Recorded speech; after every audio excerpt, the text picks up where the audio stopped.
The thing is with sales, most people that are out there teaching high ticket sales are teaching you strategies on how to close better, how to handle objections better. And you need that. Like, there's nothing wrong with having strategies to, get the deal over the line at the end with some closing strategies, some certain one-liners, some objection handling strategies. Like, you need that. Any call that doesn't have a objection or some resistance is not a sales call. It's a friend's catch up. But it is not the answer to a scalable sales system. Okay, so the first big lesson that I learned from my agency, it was that if the offer doesn't take people on a large enough transformation, there's not only going to be more resistance, but your ROI on the amount of ads you spend to get the leads, the salespeople you pay, like we charged retainers and commissions, all the software that you need to build the funnel and make sure it's all automated. And then there's a drip feed. And then once they sign up, they go into the drip sequence of the program. They get the automated emails about where the webinars are, like all that stuff, right? If your offer doesn't provide a big enough, my hands aren't equal this morning. It doesn't provide a big enough transformation, your ROI significantly decreases. And what am I saying about transformation? From where they are to where they want to be. If that's not big enough, if it's not a large stretch, you can't charge as much. You won't close as many deals. You won't get as many leads.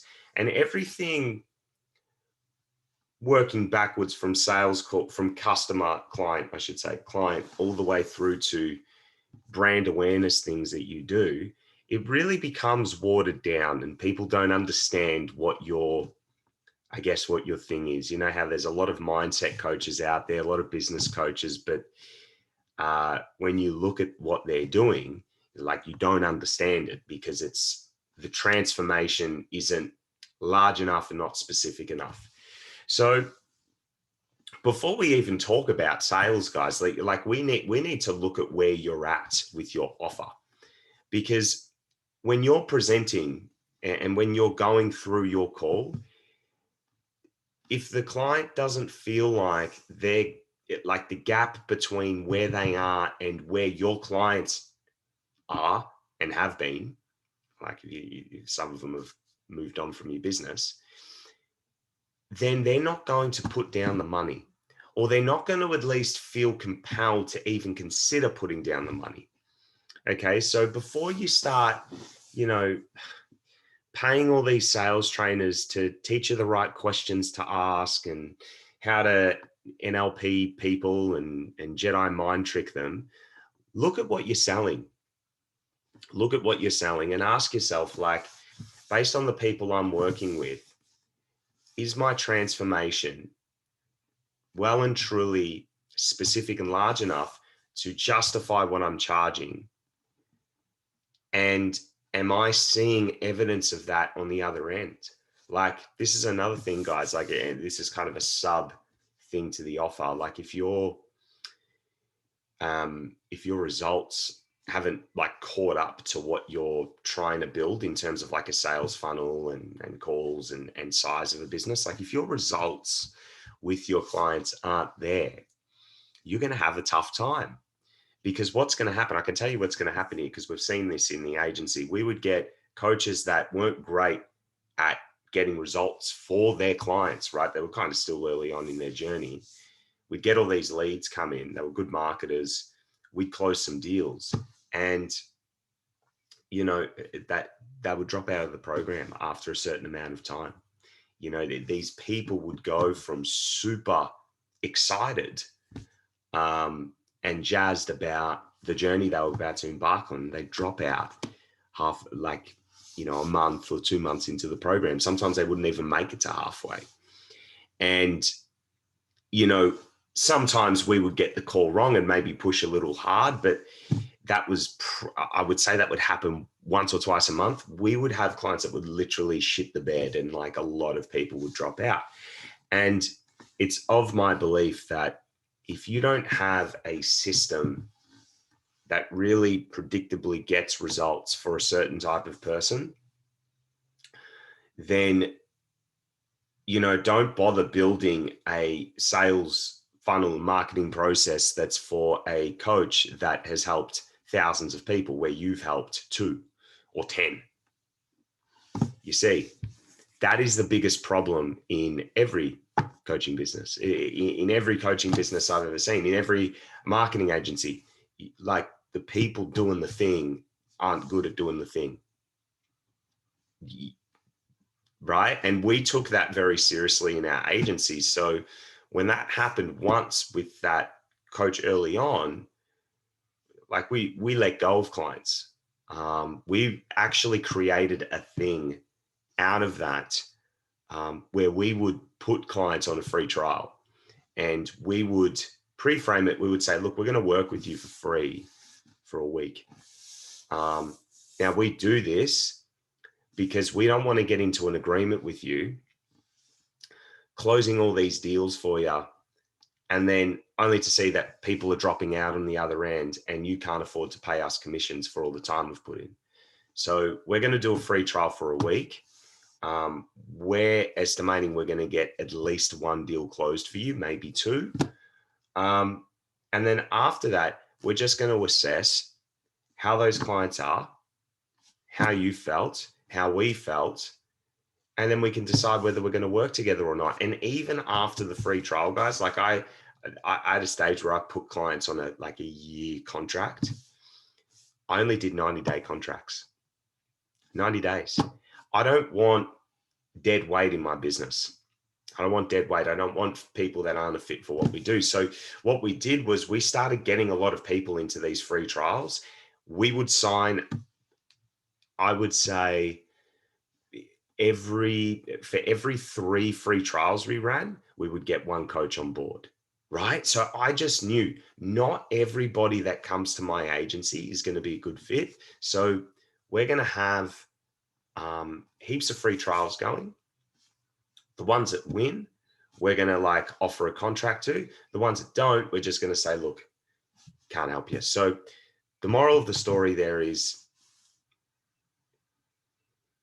make sure that your offer has the transformation. It's big enough. It's specific enough, but also ensure that you're actually doing what you say you're going to do on the other side. And look at how many times you've done it. Like, if you've helped 10 people, great, but don't go try and build a Tony Robbins sales funnel or a Russell Brunson sales funnel. Like, you're not there yet.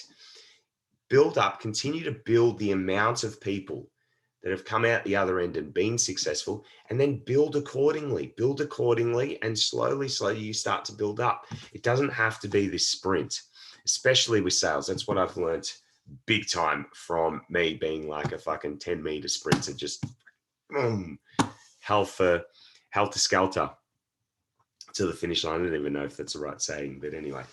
So that's lesson 1. Now, lesson 2, let's say you have the offer and things are working. Things are moving, things are being created.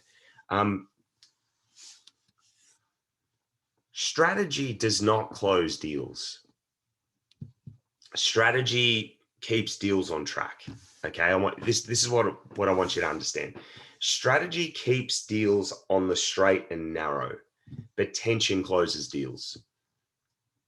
Strategy keeps deals from tipping from side to side, like clients not answering what you need to know whether they are a good fit for your business.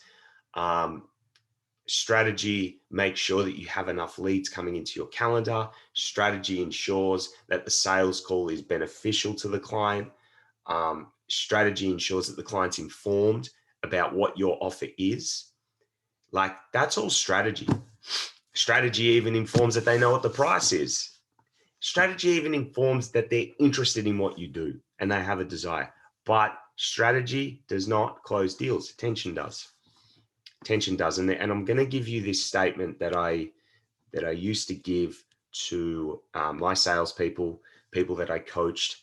I created the quote, and yeah, I'm quite proud of it. I won't lie. I used to say it on my podcast, and it's the truth. No tension, no ascension. No tension in the conversation leads to no ascension to buying. Strategy does not close deals. You can't manipulate people into buying. Tension does. Now, what creates tension? Where they are, where they want to be, an awareness of where they are to where they want to be. And most people in sales suck at this. They don't understand tension. First, the biggest thing I understood when we started to get more and more agency clients on board, and I had like my big whale client, you know, multiple six figures a year contracts. Like it was intense, man. And like he had big demands, and we fucking delivered. I should say I delivered, because I managed that client. But what that taught me was that, like, I was on a lot of sales calls, man, for this person. Like I'd say sometimes 20 discovery calls a week. You know, we'd average between, I'm going to say between 15 and 20 discovery calls a week. And out of that, we'd get between 8 and 10 consultations, strategy sessions, whatever you want to call them. And being on that many, I learned that it's a tension game.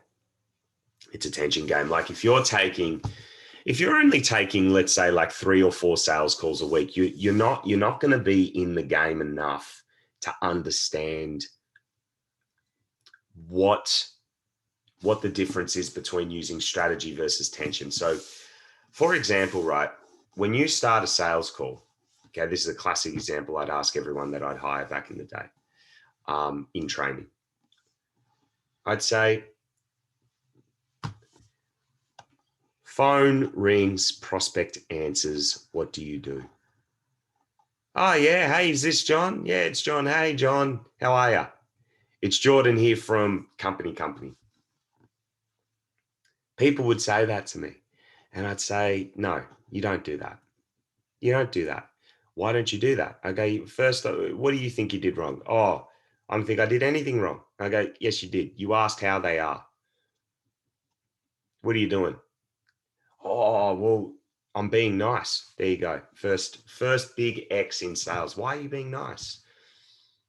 Why are you being nice? This is what annoys me about sales trainers. They say rapport and all these slimy, shitty tactics works. It doesn't. It puts you as a beta. If you guys need a book to read on this, I'm not going to write the book, but if you want a good book to read, you go read Oren Klaff. He has multiple books on sales. I think it's called Pitch This or something, but just search up Oren Klaff. He has some great books on this. And I remember when I read that book, he didn't specifically say like tension creates closes sales. He calls it like setting the frame and everything, which is really important to learn. But for me, I understood that when we say things like, how are you? And, oh my God, what are you up to today? You're setting the frame, you're setting this scene and environment that you're there to have a chat, not do business. So I would train all my salespeople to be professional and to be warm. You don't be an asshole, but when you're a professional, you are coming in hot, you are coming in ready, you are coming in there focused to do a diagnosis with that client. Are you a fit? Can I help you? Can I not? And if I can't, it's time to move on because I'm busy, you're busy, and we've got a busy day. That was very intimidating for people. And this is what I say, that like sales is such a mental thing just based on this concept. There is nothing else, that like the beliefs and all that bullshit that lots of people that I used to teach it, you know, never be rejected again. Don't get over your fear of rejection. That's crap. Like you're focusing on rejection, so you're going to attract more rejection. No, this is the mental game. Can you be uncomfortable for long enough to close deals? How much uncomfort can your body take? How much can it take? Like, and this is why I actually believe that you see some businesses go to the moon, and, you know, you've got some really cool coaches out there that have just fucking scaled and done incredible things. And you've got other people that just aren't interested in it. And it's not better or worse. All I'm saying is that tension, it's tension. The guys that are big can hang with a lot of tension. They can be uncomfortable. They can also understand that the tension that they're experiencing isn't real. Okay, this is the next thing that I've never, this is a new thing to tension. All the things that you think you need to do in a sales call that create the negative feelings that you have in your body and your mind when you're selling isn't real. Because when you get to the end of the sales call, most of the time when you've created enough tension, the prospect respects you and is ready to follow your direction and your guidance in your program more, versus when you've been a slimy, nicey nice, trying to buddy them. You get to the end there and they're freaked out. They don't know why they have objections and all this stuff going on, but it's because they don't respect you. They don't respect you. They don't see you as an authority because you've come across and put them up here with the assumption, I need to build rapport. I need to build rapport with you because I've put you here. I've put you up here. So it's like, we need to connect. Why do you need to connect? Why do you need to connect? I used to tell my appointment setters this when we went to the appointment setting business away from closing. Connection, rapport, friendship, relationships in sales happen naturally when tension is prioritized. Used to blow their fucking mind. Why do I need to be your friend in one call? It pisses me off because so many sales trainers used to feel my fuck. Be nice, be laugh, be warm. Or don't be too nice though. What are you doing, man? I just want to be myself. So I'm going to treat it like I would treat life. I don't make a friend after seeing a person one time. I don't respect people. Well, I might. I don't respect people after a 15-minute chat, maybe an hour, maybe 2 hours. So why am I coming in like they're up here and I'm down here? Well, it's because we're taught crap. We're taught crap in the sales training space, and it doesn't work. It doesn't work. So I'm going to sum this video up because I need to get a move on. Get your offer right. Get your offer right. Big enough transformation, specific transformation, and also